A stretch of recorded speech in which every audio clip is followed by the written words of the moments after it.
오늘 본문 말씀을 가지고 부활하신 예수님을 만나야 할 사람이라는 제목으로 함께 은혜를 나누겠습니다. 우리 제목을 함께 따라하시겠습니다. 부활하신 예수님을 만나야 할 사람.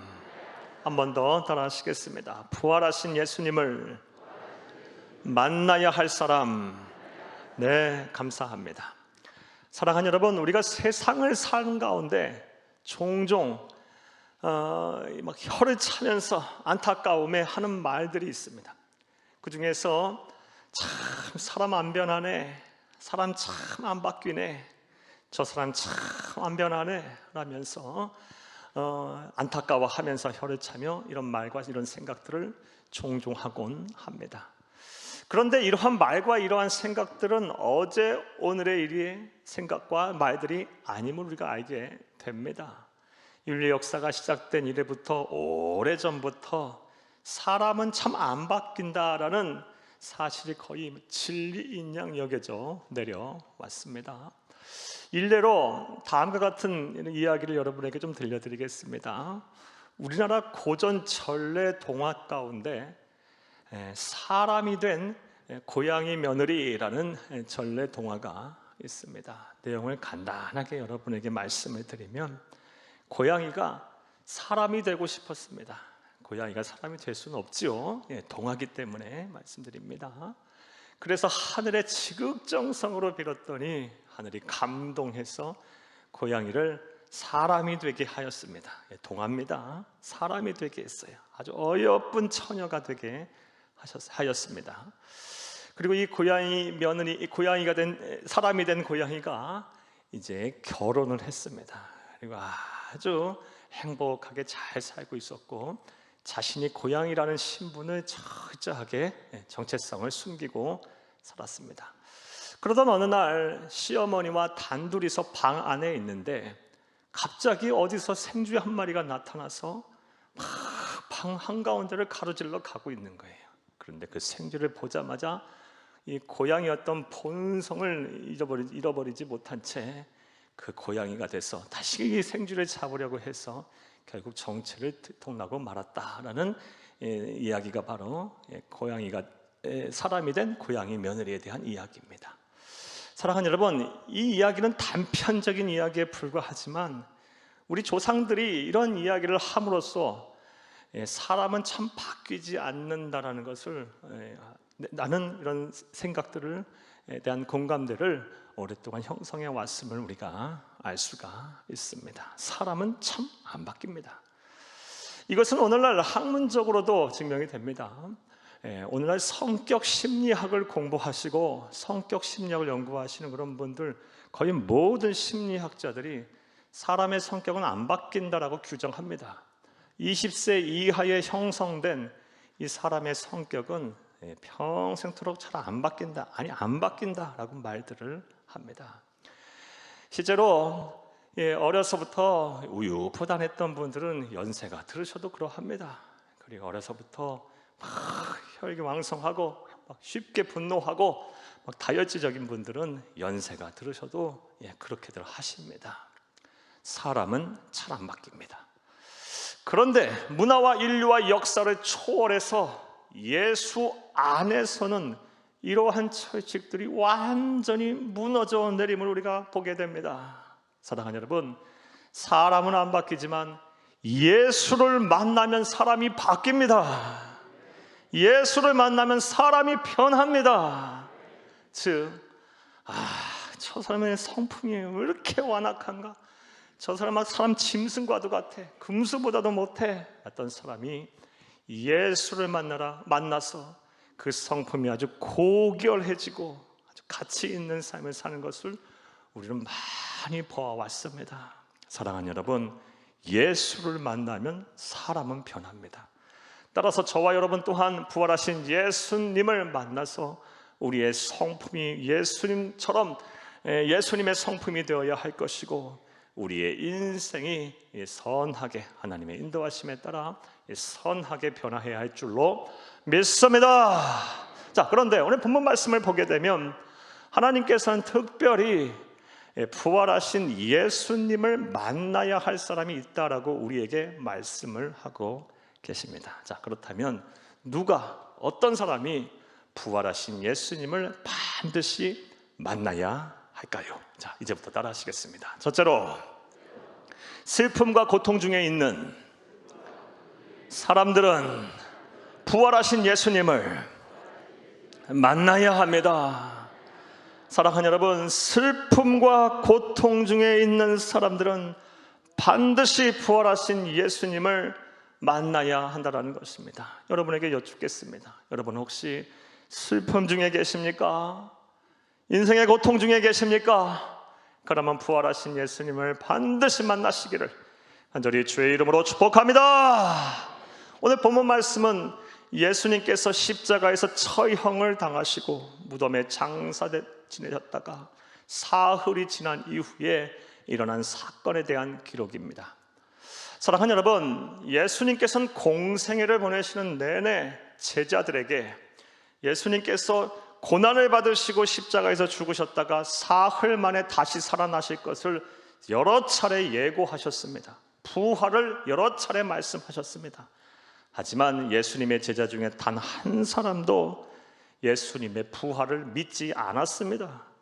그래서 예수님이 죽으셨다가 장사되어졌다가 사흘이 되는 그날 그 시각에 예수님의 무덤에 그 누구도 찾아오지를 않았습니다. 자, 그런 가운데 한 여인이 사흘째 되던 날 주일 아침 아직 동이 트기 전에 예수님의 무덤에 찾아옵니다. 사랑하는 여러분, 요한복음 20장 1절을 함께 읽겠습니다. 안식 후 첫날 일찍이 아직 어두울 때에 막달라 마리아가 무덤에 와서 돌이 무덤에서 옮겨진 것을 보고, 누가 찾아왔습니까? 막달라 마리아가 찾아왔습니다. 자, 그렇다면 막달라 마리아는 예수님의 부활을 믿어서 사흘째 되던 날, 예수님이 말씀하신 그날 이렇게 찾아온 것일까요? 아니요, 그렇지 않습니다. 막달라 마리아도 예수님의 부활을 믿어서 찾아온 것이 아닙니다. 우리는 이것을 오늘 본 말씀 11절을 통해서 알 수 있습니다. 함께 읽겠습니다. 마리아는 무덤 밖에 서서 울고 있더니 울면서 구부려 무덤 안을 들여다보니, 아멘. 마리아가 무엇하고 있었습니까? 무덤 밖에 서서 울고 있었어요. 슬퍼서 통곡을 하고 있었어요. 사랑하는 여러분, 마리아가 만약 예수님의 부활을 믿었다면, 예수님께서 예고하신 대로 그 부활을 온전히 믿었다면 울고 있지 않았을 거예요. 마리아는 오히려 막 기뻐하고 환호성을 질렀을 거예요. 마리아가 이 사흘째 되던 날 무덤에 와보니 무덤을 막고 있던 커다란 돌은 저기로 굴러가 있고 시신이 없는 거예요. 그리고 그것으로 인하여 통곡을 했어요. 만약 부활을 믿었다면 통곡을 안 했겠죠. 막 기뻐 뛰며 환호성 부리고 지르며, 아, 예수님께서 예고하신 대로 부활하셨다 하면서 막 춤추고 그랬을 거예요. 하지만 예수님이 시신이 없는 것을 보고 그녀는 통곡을 했어요. 예수님의 부활을 믿지 않았다는 것을 우리가 알 수가 있습니다. 자, 그렇다면 좀 더 구체적으로 한번 좀 생각을 해보겠어요. 막달라 마리아는 왜 사흘째 된 날이 무덤에 왔고 왜 그토록 그렇게 슬퍼하고 있었을까요? 사랑하는 여러분, 그 이유는 바로 막달라 마리아가 사랑하는 사람이 죽었기 때문입니다. 사랑하는 사람을 잃었기 때문이에요. 이에 대해서 좀 더 말씀해 드리면, 사랑하는 여러분, 누가복음 8장 2절 말씀해 보면 막달라 마리아는 예수님을 만나기 전 7 악령이 들렸던 여인이었어요. 7 귀신이 들렸던 여인이었어요. 그리고 대부분의 성서신학자들은 이 막달라 마리아의 직업이 몸을 파는 여인인 창녀였다라고 추정들을 합니다. 그러니 그녀의 삶이 어떻겠어요?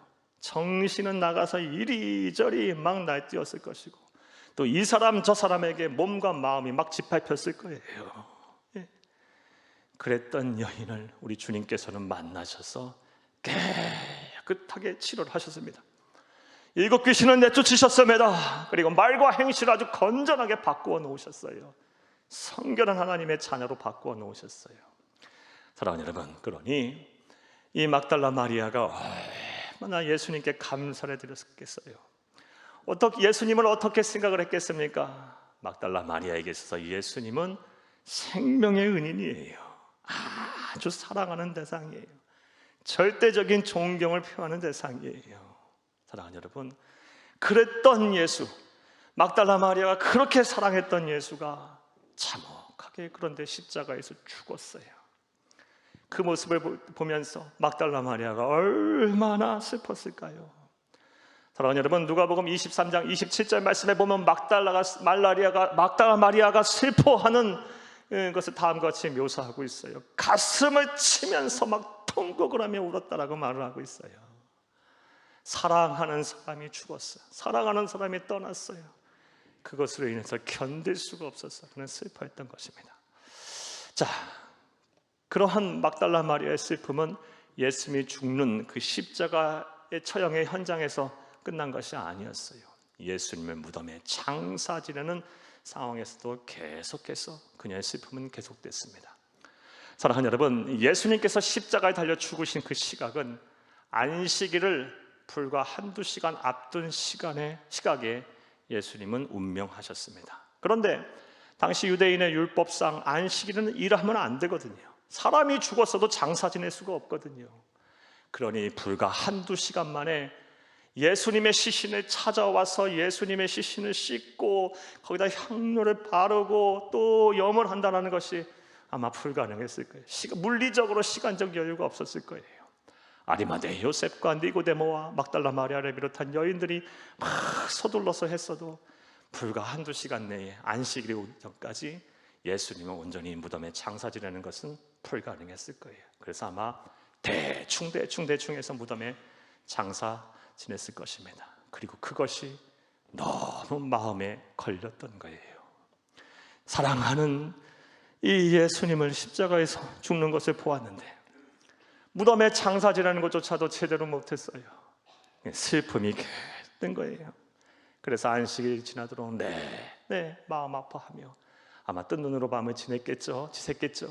그리고 안식 후 첫날 동이 트기 전에 막달라 마리아는 혼자서 다시 예수님의 시신을 염하고 어떻게 좀 해보려고 혼자서 서둘러서 그 새벽에 예수님이 계셨던 무덤에 찾아왔던 것입니다. 자, 하지만 무덤에 와보니 말씀드린 대로 무덤을 막고 있던 커다란 돌은 저기 굴러가다가 없어져 버렸고 예수님의 시신이 사라졌어요. 그러니 얼마나 황당했겠습니까? 그래서 막 울은 거예요. 통곡을 하며 울은 거예요. 사랑하는 사람이 죽었는데 그 사랑하는 사람마저도 잃어버렸으니 통곡을 하며 막 울었던 거예요. 자, 그때 오늘 본문 말씀에 보면 놀라운 일이 일어납니다. 그토록 보고 싶고 그토록 듣고 싶었던 예수님께서 막달라 마리아 뒤에 서셔서 따뜻하고 부드러운 음성으로 막달라 마리아를 부르셨어요. 마리아야 라고 부르셨어요. 사랑하는 여러분, 이러한 예수님의 음성을 들은 막달라 마리아의 얼굴 표정이 어떻게 변화됐을까요? 막 사랑하는 사람이 죽고 사랑하는 사람을 잃어버려서 그 상실한 마음에 막 얼굴이 막 눈물로 범벅이었을 텐데 그토록 보고 싶고 그토록 바라던 예수님을 보게 됐고 예수님의 따뜻한 음성을 듣게 되었을 때 그녀의 얼굴에 막 웃음꽃이 활짝 피었을 것입니다. 사랑하는 여러분, 시편 30편 11절 말씀에 보면 이런 말씀이 있어요. 슬픔이 변하여 춤이 되게 하시고 베옷을 벗기고 기쁨의 띠를 띄우셨나이다 라는 말씀이 있어요. 부활하신 예수님을 막달라 마리아가 만나자 슬픔이 변하여 춤이 되었고 삶의 고통의 베옷이 훨훨 날아가 버리고 기쁨의 띠를 띄우게 된 것입니다. 자, 그런데 오늘날 우리 중 가운데도 지금 말씀을 들으시는 분들 가운데도 막달라 마리아처럼 슬픔이 변하여 춤이 되셔야 할 분들이 많이 계시리라고 봅니다. 어떤 분들은 막달라 마리아처럼 사랑하는 사람을 떠나보내서 잃어서 그 상심한 마음에 슬픔 속에 계신 분들 분명 계실 것이고 또 어떤 분들은 우리 예수님처럼 믿는 사람들에게 그냥 배신을 당하고 또 막 따돌림을 당하고 막 마음의 상처를 받아서 그 슬픔과 고통 중에 계신 분도 계실 것이고, 또 어떤 분들은 질병에 걸려서 하루하루 막 고통 중에 계신 분들 계실 것이고, 또 어떤 분들은 막 경제적인 어려움을 당해서 생활고로 인해서 막 고통을 당하시는 분도 계실 것이고, 또 어떤 분들은 자녀들과 또 후손들의 앞길이 꽉 막혀서 그것이 막 짐이 돼서 막 숨이 쉬어지지 않은 그런 분들도 계실 것이고, 또 어떤 분들은 가정이 막 불화로 인해서 부부 간의 갈등, 부모와 자녀 간의 갈등, 형제 간의 갈등으로 인해서 그냥 쳐다만 봐도 막 힘이 드신 분들 계실 것이고, 또 이런 일 없다 할지라도 흐르는 세월 속에 몸과 마음이 이렇게 멍이 드셔서 막 우울하고 공허하고 막 사는 것 자체가 막 낙이 없으신 분들, 늘 슬픔과 고통 가운데 계신 분들이 분명 계실 것입니다. 사랑하는 여러분, 여러분들은 어떠십니까? 저와 여러분 분명히 이 막달라 마리아와 다르지 않은 삶을 아마 살고 계시리라 봅니다. 그러므로 우리는 부활하신 예수님을 반드시 만나야 합니다. 부디 부활하신 예수님을 다 만나셔서 여러분의 슬픔이 변하여 춤이 되고, 부활하신 예수님을 만나셔서 여러분의 고통의 배옷이 다 벗겨지고 기쁨의 띠를 굳게 동여맬 수 있기를 간절히 주의 이름으로 축복합니다. 자, 첫 번째로 부활하신 예수님을 반드시 만나야 될 사람 누굽니까? 슬픔과 고통 중에 있는 사람들입니다. 또 부활하신 예수님은 누가 만나야 할까요? 반드시 누가 만나야 할까요? 따라 하시겠습니다. 둘째로, 미래에 대한 불안과 두려움 속에 있는 사람들은 부활하신 예수님을 만나야 합니다. 미래에 대한 불안 가지고 계신 분들, 특별히 두려움 속에 계신 분들은 반드시 부활하신 예수님을 만나야 합니다. 사랑하는 여러분, 여러분에게도 한번 여쭤보겠어요. 여러분, 미래에 대한 불안과 두려움을 혹시 갖고 계십니까? 그렇다면 우리는 부활하신 예수님을 만나야 할 때입니다. 만나야 합니다. 오늘 본문 말씀에 보면 부활하신 예수님을 두 번째로 만난 사람들이 나옵니다. 그들이 누굴까요? 바로 예수님의 제자들입니다. 본문 말씀 19절을 함께 읽겠습니다. 이날 곧 안식 후 첫날 저녁 때에 제자들이 유대인들을 두려워하여 모인 곳에 문들을 닫았더니 예수께서 오사 가운데 서서 이르시되 너희에게 평강이 있을지어다. 아멘. 사랑하는 여러분, 예수님의 제자는 12입니다. 우리 잘 알다시피 12이에요. 그런데 한 제자는 역시 또 우리 또 잘 알다시피 예수님을 배신하여 예수님을 판 가룟 유다죠. 가룟 유다는 끝까지 회개하지 아니하고 스스로 목숨을 끊었어요. 그리고 어찌된 영문인지 12제자 중에 또 한 제자인 도마, 디두모라 하는 도마가 이 자리에 있지 않았어요. 10명의 제자들이 있을 때, 함께 모여 있을 때 부활하신 예수님께서 찾아오셨습니다. 자, 그런데 부활하신 예수님을 만나기 직전까지의, 바로 직전까지의 이 10명의 제자들의 심리 상태가 어떠했을까요? 사랑하는 여러분, 극도로 불안했을 거예요. 미래에 대한 두려움을 갖고 있었을 거예요. 그래서 꽁꽁 숨어 있었어요. 왜냐하면 이 제자들의 스승인 예수님께서 십자가에서 처참하게 죽었어요. 따라서 자신들도 십자가에서 예수님이 죽인 자들이 자신들도 죽일 거라는 이런 미래에 대한 불안과 두려움에 사로잡혀서 그들은 은둔에 있었던 거예요. 꼭꼭 숨어 있었던 거예요. 미래에 대한 불안과 두려움으로 인해서 그들은 아무것도 못하고 있는 상황이었어요. 자, 그러한 때 부활하신 예수님께서 찾아오셨습니다. 19절 20절 다시 한번 읽겠습니다. 이날 곧 안식 후 첫날 저녁 때에 제자들이 유대인들을 두려워하여 모인 곳에 문들을 닫았더니 예수께서 오사 가운데 서서 이르시되 너희에게 평강이 있을지어다. 이 말씀을 하시고 손과 옆구리를 보이시니 제자들이 주를 보고 기뻐하더라. 아멘. 사랑하는 여러분, 우리가 거룩한 상상력을 발휘해서 지금 그 현장에 우리가 서 있다고 한번 생각을 해보시기를 바랍니다. 그 현장에서 제자들과 우리 예수님의 모습을 우리가 보였다고 한번 가정을 해보겠어요. 제자들의 모습이 어떻게 변화했을까요? 어깨가 쭉 늘어져 있었었는데 행여 예수님을 붙잡아서 죽인 그 사람들이 찾아오지는 않을까 하면서 큰 낯빛이 그냥 어두워서 있었는데, 부활하신 예수님을 만난 그 순간에 평강이 있을지어다 샬롬 하면서 찾아오신 그 예수님을 만나는 순간에 막 어깨에 힘이 확 생겼을 거예요. 그리고 죽음에 대한 공포와 두려움으로 인해서 막 가슴이 막 이렇게 눌려 있었었는데 이 가슴이 시원하게 뚫렸을 거예요. 그리고 뭐 어디서 밖에서 소리만 들려도 막 인기척만 들려도 막 가슴이 두근두근 했었는데, 부활하신 예수님을 만난 이후에 그 누구도 두렵지 않고 누구도 무섭지 않은 용기가 막 샘처럼 솟아 올랐을 것입니다. 사랑하는 여러분, 이처럼 부활하신 예수님을 우리가 만나게 되면 미래에 대한 불안감이 사라집니다. 이처럼 부활하신 예수님을 우리가 만나게 되면 미래에 대한 두려움이 사라집니다. 할렐루야! 따라서 우리는 반드시 부활하신 예수님을 지금 만나야 돼요.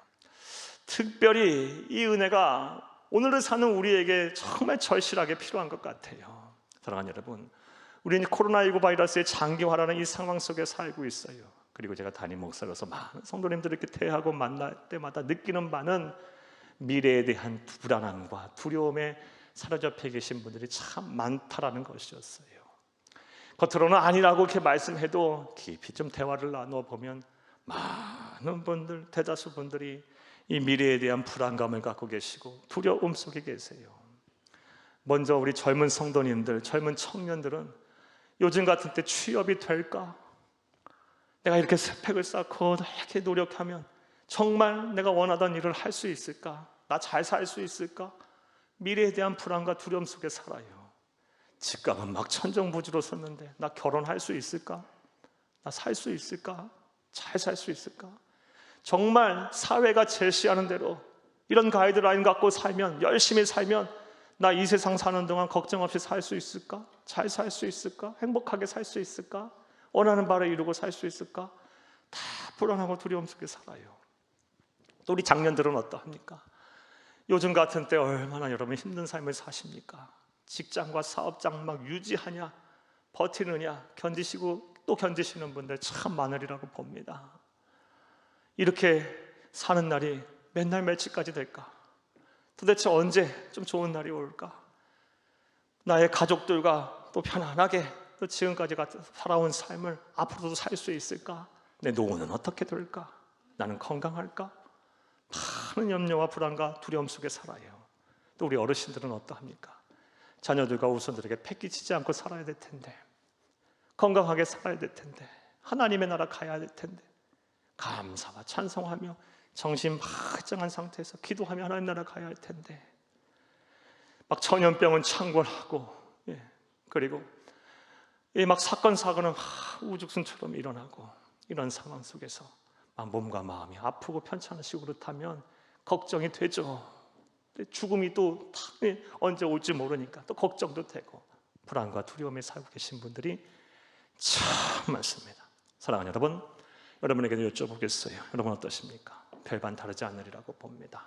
따라서 우리는 부활하신 예수님을 만나야 합니다.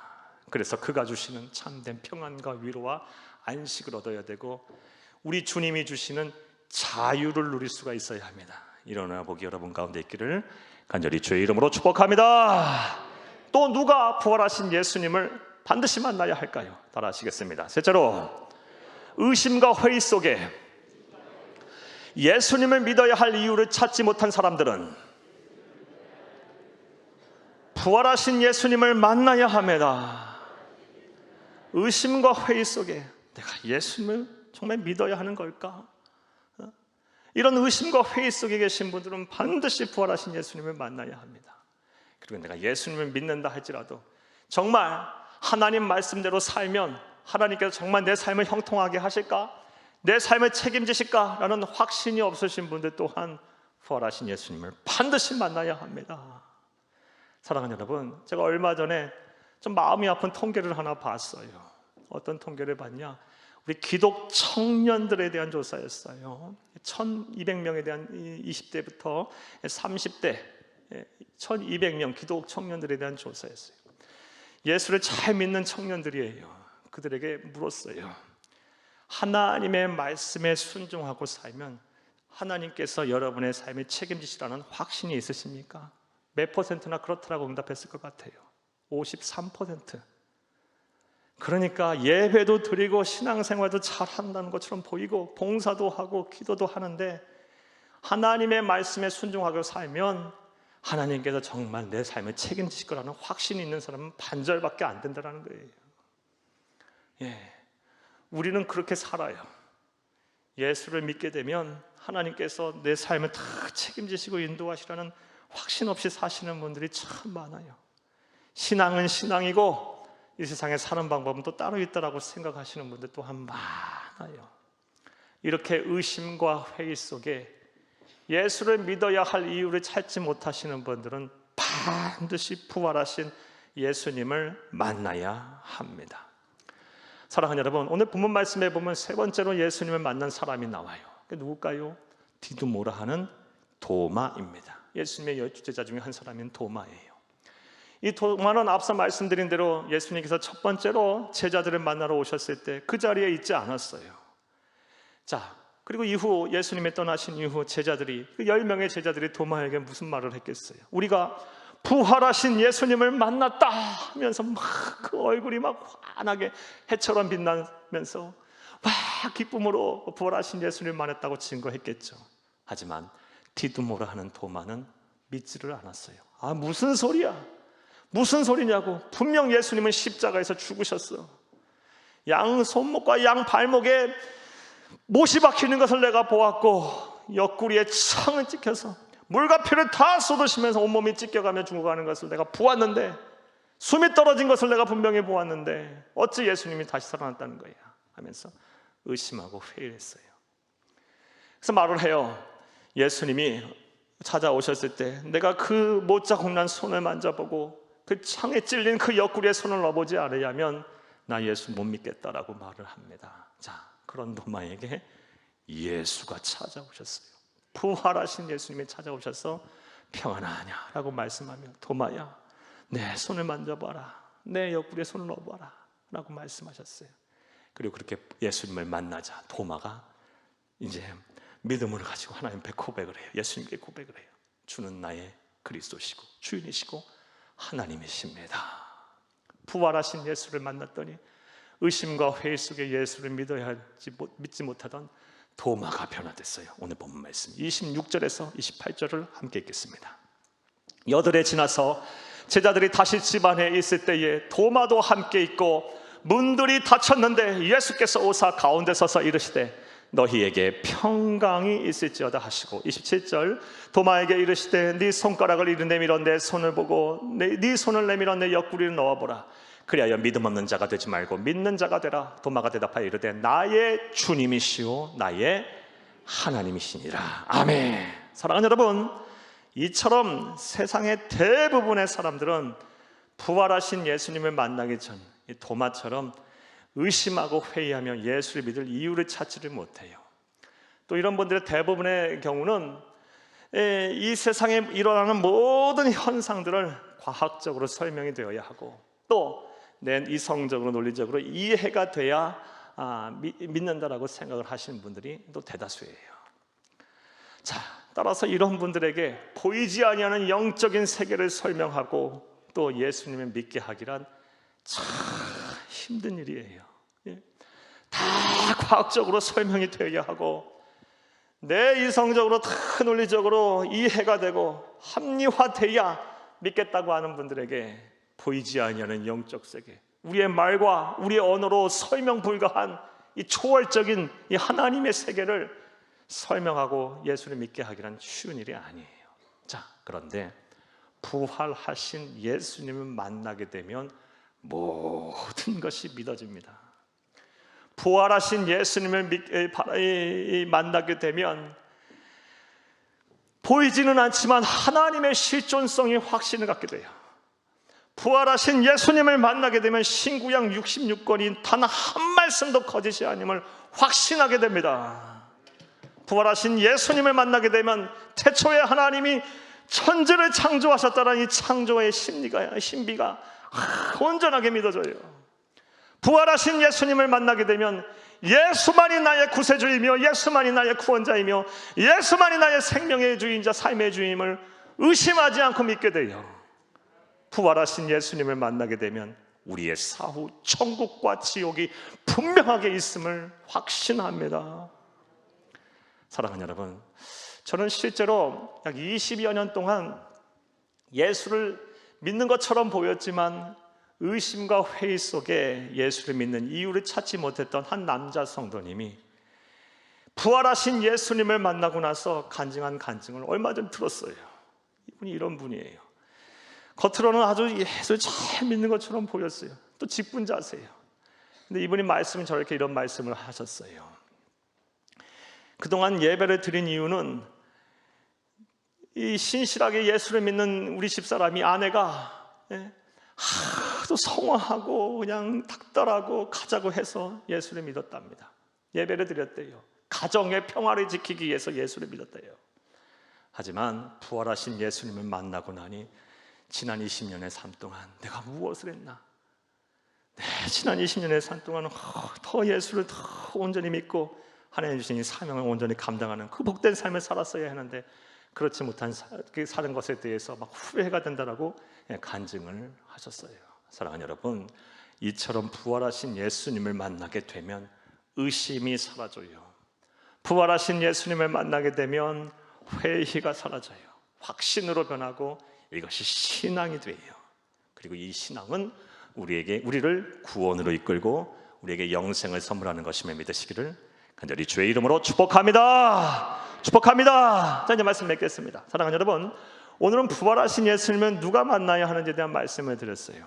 먼저는 슬픔과 고통 중에 있는 사람들이 부활하신 예수님을 반드시 만나야 합니다. 또 미래에 대한 불확실과 두려움 속에 계신 분들이 반드시 부활하신 예수님을 만나야 돼요. 나아가 의심과 회의 속에 예수를 믿어야 될 이유를 찾지 못하시는 분들 반드시 부활하신 예수님을 만나야 합니다. 자, 이제부터 중요한 얘기를 하겠어요. 그렇다면 부활하신 예수님을 어떻게 만납니까? 이게 우리의 문제예요. 예수님이 우리와 같이 이 세상에 계시는 시존하신 인간, 성육신하신 채로 계속 계시다면 그분과 약속을 해서 만나면 되겠죠. 하지만 예수님은 부활하고 승천하셨어요. 자, 부활하신 예수님을 어떻게 우리 만날 수 있을까요? 성경은 이에 대한 답을 우리에게 분명하게 하고 있어요. 오늘은 한 말씀만 여러분에게 드릴게요. 여러분 꼭 기억하세요. 요한계시록 3장 20절을 함께 읽겠습니다. 볼지어다 내가 문 밖에 서서 두드리노니 누구든지 내 음성을 듣고 문을 열면 내가 그에게로 들어가 그와 더불어 먹고 그는 나와 더불어 먹으리라. 아멘. 여기서 이 문이 무엇을 의미하는지를 우리가 정확히 알아야 돼요. 여기서 말하는 문은 무슨 문을 말할까요? 우리의 마음의 문이에요. 마음의 문. 지금도 부활하신 예수님은 그분의 영인 성령님께서 그의 음성을 통해서 여러분의 마음의 문을 두드리고 계세요. 너 슬프고 고통스럽지 않냐? 너 미래에 대한 불확실과 두려움 속에 살고 있지 않냐? 너 의심과 회의 속에 있지 않냐? 사랑하는 아들아, 사랑하는 딸아, 너 내가 필요하지 않냐? 하며 여러분의 마음을 지금도 두드리고 계세요. 여러분에게 두드리는 여러분의 마음의 문을 이제 여는 거예요. 의지적으로 결단하는 거예요. 그리고 주의 이름을 부르는 거예요. 그래요, 저는 예수가 필요해요. 저는 예수가 아니면 살 수가 없어요. 지금 예수님이 저희와 함께 하지 않으면, 나와 함께 하지 않으면 나 이 힘들고 어려운 삶을 견딜 수가 없어요. 나 미래에 대한 불확실과 두려움 속에 밖에 살 수가 없어요. 나 의심과 회의 속에 나 기약 없는 소망 없는 삶을 살 수밖에 없어요 하면서 예수를 간절히 찾는 거예요. 사모하면서 주님 나를 좀 만나주세요, 나는 예수가 필요해요 하면서 사모하면서 간절히 찾으면서 의지적으로 결단을 하세요. 그러면 예수의 영이신 성령 하나님께서 여러분을 찾아오실 거예요. 만나실 거예요. 여러분과 동행하실 것입니다. 할렐루야. 우리는 이 세상 사는 동안 이런 예수를 늘 만나고 살아야 돼요. 늘 동행하고 살아야 돼요. 여러분 힘들고 어렵다면 여러분의 마음의 문을 여세요. 활짝 여세요. 그리고 예수를 찾으세요. 예수를 의지적으로 더 찾으세요. 그분에게 더 향해 달려가세요. 그분에게 소망을 두세요. 기도하세요. 맡기면서 기도하세요. 그러면 기가 막힌 타이밍에 하나님이신 예수님께서 그분의 영으로 여러분을 찾아오실 거예요. 그래서 여러분의 눈에 눈물이 맺히게 하실 것이고, 여러분의 막 엉키고 설켜있는 마음을 풀어주실 것이고, 막 세상의 무거운 짐들을 편하게 쉬게 하실 것이고, 자유케 하실 것이고, 의심이 변하여 확신이 되게 하실 것이고, 슬픔이 변하여 춤이 되게 하실 거예요. 이런 은혜와 기쁨이 부활의 아침 예배를 드리시는 말씀을 듣는 모든 분들에게 임하기를 간절히 주의 이름으로 축복합니다. 축복합니다.